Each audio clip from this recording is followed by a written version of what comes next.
Doctor astro के इस अंक में आज का जो विषय है वो प्रोफेशनल अनसक्सेस है कि अगर कोई भी व्यक्ति अपने व्यवसाय में लगातार असफलताओं से जूझ रहा है तो किन उपायों के माध्यम से वो इससे बाहर आ सकता है। कई सारे लोगों के साथ ये चीज़ें रहती हैं कि एक प्रॉब्लमेटिक सिचुएशन बहुत लंबे समय से बना रहता है, यानी कोई 5 साल, 10 साल, 15 साल, 20 साल, इस तरीके से जो है लगातार वो अनेक प्रयोग करता जाता है और जीवन में लगातार उसको सफलता नहीं मिल पाती है। तो कहीं न कहीं उसके साथ एक सोच डेवलप होती है कि कहीं हम ऐसा तो नहीं है कि हम डेस्टाइंड हैं इस तरीके की चीज़ों को झेलने के लिए, या हमारे जीवन में कहीं ऐसा तो नहीं है कि भाग्य ही हमारा जो है वो केवल संघर्ष उसमें लिखा हुआ है, सफलता की कोई पॉसिबिलिटी नहीं है। तो देखिए,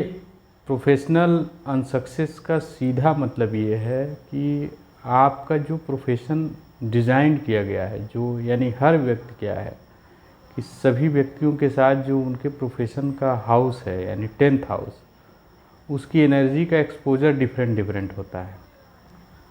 यही कारण है कि कार्य करने की प्रकृति, किसी विषय को से कनेक्ट होने की प्रवृत्ति, ये एक व्यक्ति से दूसरे व्यक्ति में आप पाएंगे कि अलग अलग लेवल्स पे डिफरेंट पाई जाती है। हर व्यक्ति की अपनी एक स्ट्रेंथ होती है, कहीं एक वीकनेस होती है।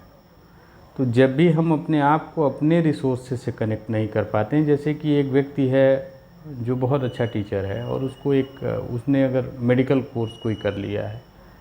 अब 10th हाउस का अगर संबंध उसके जो है 5th हाउस से बन रहा है तो क्रिएटिव कामों में अच्छा होगा, टीचिंग में अच्छा होगा, ये सारे गुण उसके अंदर होंगे। प्रोफेशन उसने मेडिकल का चूज कर लिया है, अब वो काम कर रहा है डॉक्टर का, तो उसके साथ क्या होगा कि वो चुनौतीपूर्ण स्थितियां बनी रहेंगी, सफलता नहीं प्राप्त कर पाएगा उसमें। या कोई व्यक्ति है जिसके मान लीजिए कि 10th हाउस का संबंध अगर 6ठे भाव से है और वो जो है क्रिएटिव फील्ड में काम करना चाह रहा है, तो 6th हाउस अगर है तो उसकी जो अपनी अभिरुचियाँ होंगी वो प्रॉब्लमेटिक इश्यूज़ को सॉल्व करने में होंगी, लोगों के जीवन को सरल बनाने में होंगी। और ऐसे स्थिति में अगर उसने क्रिएटिव फील्ड में या किसी भी ऐसे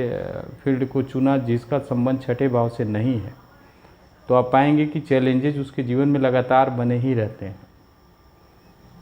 और जब हम प्रोफेशनल चैलेंजेस को फेस कर रहे होते हैं तो हम सेल्फ से कनेक्ट होने के बजाय रेमेडीज़ के पीछे भागना शुरू कर देते हैं कि हम समझते हैं कि इसकी कोई एस्ट्रोलॉजिकल रेमेडी कर ली जाए और उस रेमेडी से क्या करें कि हम अपनी समस्याओं को सॉल्व कर लें। लेकिन जो वास्तव में समाधान है वो ये है कि सेल्फ से कनेक्ट होना ही उसका एकमात्र समाधान है, जिसमें ज्योतिष आपकी सहायता एक टूल के रूप में करता है। ज्योतिष क्या है कि एक करेक्शन का टूल है, ना कि ज्योतिष किसी फिक्स डेस्टिनी को बताने का एक टूल है। लेकिन ज़्यादातर लोग इसको एक भविष्य की संभावनाओं को जानने के लिए इसका प्रयोग करते हैं, जो इसका एक बहुत ही पार्शियल ट्रूथ है। तो अगर आपके जीवन में ये चीज़ें लगातार बनी हुई हैं तो एक बात समझ लीजिए कि आप किसी भी प्रकार से ऐसी स्थिति में जीने के लिए डेस्टाइन्ड नहीं है। इसका सिर्फ और सिर्फ यही मतलब है, एकमात्र जो कारण है सफलता का वो ये है कि हम किसी भी प्रकार से अपने आप को अपने लिए निर्धारित, जो प्रकृति ने निर्धारित हमारे लिए किया है, हम उस कर्म से नहीं जुड़ पा रहे हैं। तो अगर आपके जीवन में इस तरीके की परिस्थितियां लगातार बनी हुई हैं तो निराश होने की बिल्कुल भी आवश्यकता नहीं है। आप इसके लिए आत्ममंथन पे जाइए, या तो अगर आपकी बर्थ डिटेल हो और सारी बातें आपके साथ उपलब्ध हों तो आप इस संदर्भ में किसी भी व्यक्ति से जिसको आप समझते हैं जो सही सुझाव आपको दे सकता है,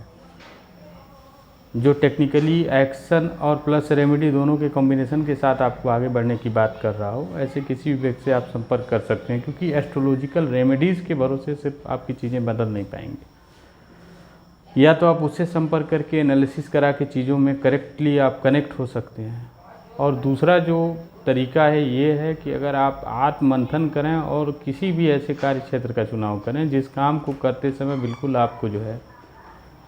सरलता के साथ, जिस काम को आप आनंद के साथ कर पाते हैं, तो निश्चित रूप से आपको सफलता उसमें प्राप्त हो पाएगी।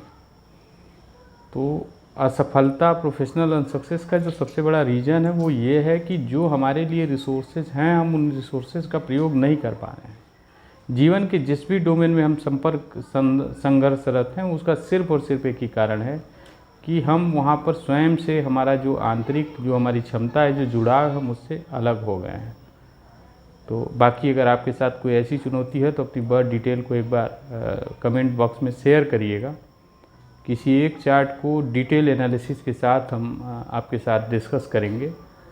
तो एक बार चार्ट कोई भी मतलब सेलेक्ट किया जाएगा, उसमें आप कमेंट में अपनी बर्थ डिटेल बताइए, लेकिन वही लोग इसमें आएँ जिनके साथ लगातार चैलेंजेस बने हुए हैं, मतलब जो लोग वास्तव में लगातार असफल हो रहे हैं वो इसमें आएँ और कमेंट बॉक्स के माध्यम से अपनी बर्थ डिटेल शेयर करें। ठीक है, धन्यवाद।